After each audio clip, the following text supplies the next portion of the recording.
Hi everybody, my name is Matt Cutts and I work in the web spam team at Google, and I wanted to talk to you today for a little while about advertorials, native advertising, and editorial content. So let's start off with the easiest stuff, editorial content. That's the meat and potatoes of whatever you're writing. If you're a blogger, it's the primary stuff you're writing about. If you're a newspaper, it's the news articles that you publish online or in your newspaper. I think people have a pretty good sense about what editorial content is. So how about advertorial content or native advertising? Well, it's advertising, but it's often the sort of advertising that looks a little closer to editorial. But it basically means that someone gave you some money rather than you writing about this naturally because you thought it was interesting or because you wanted to. So why do I care about this? Why are we making a video about this at all? Well, the reason is, certainly within the web spam team, we've seen a little bit of problems where there's been advertorial or native advertising content or paid content that hasn't really been disclosed adequately so that people realize that what they were looking at was paid. So that's a problem. We have had long-standing guidance since at least 2005, I think, that says, look, if you pay for links, those links should not pass PageRank. And the reason is that Google, for a very long time, and in fact everywhere on the web, people have mostly treated links as editorial votes. They link to something because it inspires passion in them. It's something that's interesting. They want to share it with friends.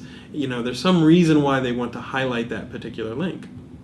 Now, if someone were to come to a newspaper reporter and say, I'm going to give you some money, can you link within your editorial story that you're writing, your news article, that would be deceptive. You know, people would not realize that there was payment involved, and it would really not be fair.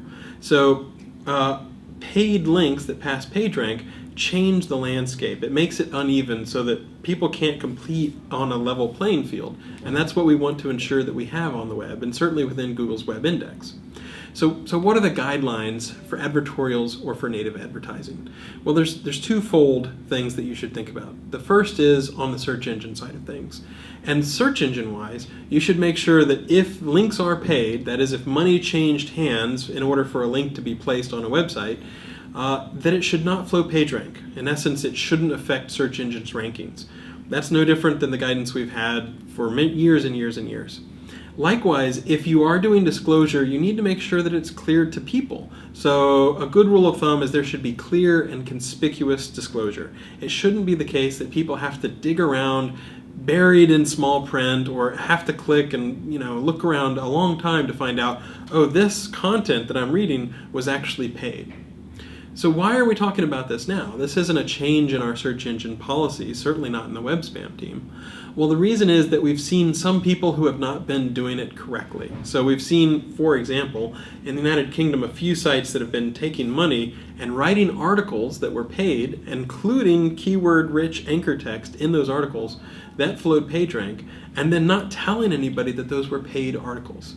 And that's the sort of thing where if a regular user, happened to be reading your website and didn't know that it was paid, they'd really be pretty frustrated and pretty angry when they found out that it was paid.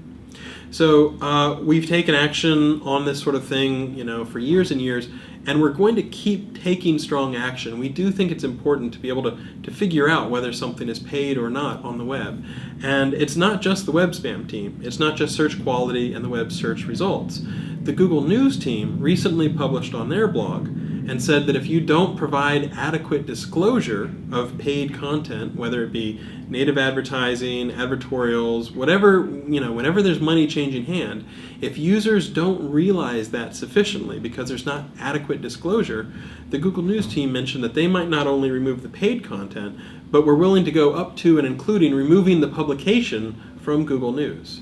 So I think if you look at Google and you look at our policy on advertorials, it's been constant for the last several years, but we just want to reiterate and make sure that people realize that if this can be an issue. If you are taking money and posting content that people don't realize is paid or is not adequately disclosed, both to people and to search engines, we are willing to take action on that. Not just in Google search results, not just in the web spam team, but also in Google News.